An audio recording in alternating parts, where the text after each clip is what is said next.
Meditation on feeling loved. When your brother attacks you, realize that he is not feeling loved. If he felt love, he would not attack you. Do not react to his attack. Find a way to remind him that he is loved. Do this again and again. Here is a simple walking meditation. One day, when you are feeling cheerful, go out into your community, and when you see someone who is sad or angry, find a simple way to remind him that he is loved. Give him a smile, a flower, a balloon, a sandwich, or a cup of coffee. Sing him a song or recite a poem. Say, "This is just for you. Please have a nice day." Another time, when you are feeling depressed, do the same thing. Do this again and again. You will be amazed at the results. There is nothing more ecstatic than reminding others and yourself that you are loved. Remember, no one can give love if he does not feel loved. Therefore, you have only one responsibility. Feel the love that is there in your heart, and help others to feel it too. Can you imagine a world in which each person understood that his only responsibility was to give and receive love? That world, my friend, is at your fingertips. Whenever there is lack in your life, there is a need to bring love. Whenever you feel you are not getting enough, there is some aspect of love and support you are withholding from another. Don't withhold your love and support. Give it freely that you may receive the abundance of love that is your birthright. Do this meditation when you are feeling loved and see what happens. Do it when you are feeling attacked and experience the results. Experiment. Play with it. Do not be concerned about the form that this meditation may take. Just be willing to practice, and the form will take care of itself. The illusion of objective reality. All objective reality is based on subjective agreement.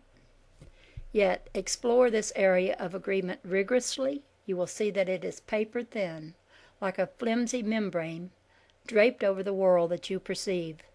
Behind that membrane, nobody agrees on anything. Events occur with a certain rhythm and grace, but then you step in and try to give them meaning, and the rhythm and grace are lost. As soon as you think you know what something means, you cease to be able to understand it. Understanding something requires your appreciation and sympathy. Move with the situation for a while, and its meaning spontaneously comes to you. It is not an intellectual process. The intellect makes a judgment and goes out and finds support for that judgment. The world is made up of those who accept that judgment and those who oppose it. In such a world there cannot be but competition, struggle, and greed.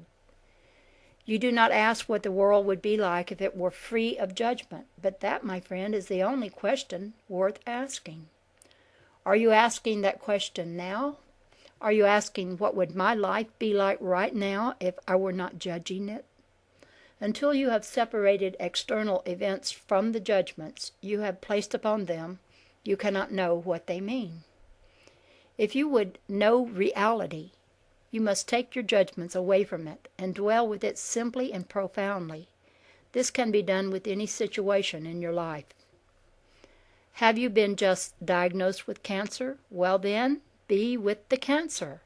Recognize that everything that you think about the cancer, positive or negative, is merely an interpretation of it. You are deciding what it means. Do not decide what something means. Just let it be and dwell with it. Move with it. Breathe with it. Be free of thoughts about it, and you will begin to understand it. You may not be able to put your understanding in words, or perhaps you may. It does not matter. Insight will come. The meaning or purpose of things dwells deeply within your own mind. To discover that meaning, you must look into your own mind. Looking outside at so-called objective events and trying to find the meaning there is a waste of time. It cannot be found there. Of course, the first thing you want to do is to consult others about your condition. Call up the experts. Get a first, second, and third opinion. Well, be honest. Are you more clear after the third opinion than you were after the first? Did consulting the experts give you insight or peace of mind? If so, you better watch out. Substituting their interpretation for your own will not help you understand what is happening. If you want to go right to the heart of the matter, stay away from all interpretation and be with the situation. When people come to you saying, "I have the answer," send them politely away. Their answer is just as toxic for you as your own judgment of the situation. Admit, "I do not know what this means, so I will give myself time to find out. I will trust the same intelligent force which brought this situation into my life to reveal its meaning to me." This is the most loving action you can take. This action will free you and everyone around you from the compulsion to judge or rationalize the situation. You do not have You do not have to push others away. Invite them to come and be with you. Let them hold your hand. Look into their faces. Be grateful for their simple concern. And let them know there's nothing here that needs to be fixed. There is just something moving more deeply in my life. To be free of judgment and interpretation is the easiest thing to do. Yet you find it exceedingly difficult. That is because you have forgotten how to be. Thus, the simplest thing in life becomes the goal of the most complex system of meditations. You will find all kinds of methods to teach you how to be, but as long as there is a method, you will be doing. I am telling you to drop all of your methods. They are not necessary. Simply cease judging, interpreting, conceptualizing, speculating.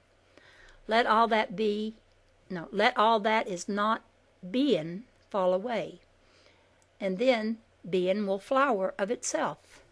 Then grace will unfold out of the seeming randomness of events, and you will understand the meaning and be glad that it is so. There is no one who would shrink from his purpose here once it has been revealed to him, but it cannot reveal itself as long as he is trying to force his life open. Be patient, be gentle. All the joy and beauty of your life is at hand now. Your purpose is fully manifesting in this moment. Do not look for meaning outside your own experience. Just trust what is and be with it. That is the most profound teaching I can give you, for in this simple practice, all the barriers to truth will come down. The miracle coming to the end of doing. The more you are trying to do in your life, the stronger your fear of death will be. For death is the end of doing. It is the end of thinking and reacting emotionally to the thoughts and the actions of others. Death is the end of separation, the end of the body, the end of the conditional mind. Passing beyond the body, there is no mind that thinks, no mind that schemes or dreams or plans, yet communication is instantaneous. Why is this? The nature of mind is unlimited. It does not conform to time or space. It goes beyond all boundaries. You experience only that portion of the mind that you individually and collectively have limited to fit your experience. Yet other aspects of mind operate beyond your understanding or awareness. Death represents the end of the subjective separating mind. It represents the end of communication as you know it, for your experience of communication happens between two separate private minds. This experience of communication is illusory. That is to say, it is an extremely limited description of an experience which is without limits. Those who have come close to death know that there is a reality which is beyond the limits of perception in this world. In that world, communication is spontaneous and all-inclusive. In other words, there is no one who does not know what you are thinking, and this does not bother you, for you know what everybody else is thinking too. Because there are no private thoughts, every limited thought is quickly corrected by a less limited one.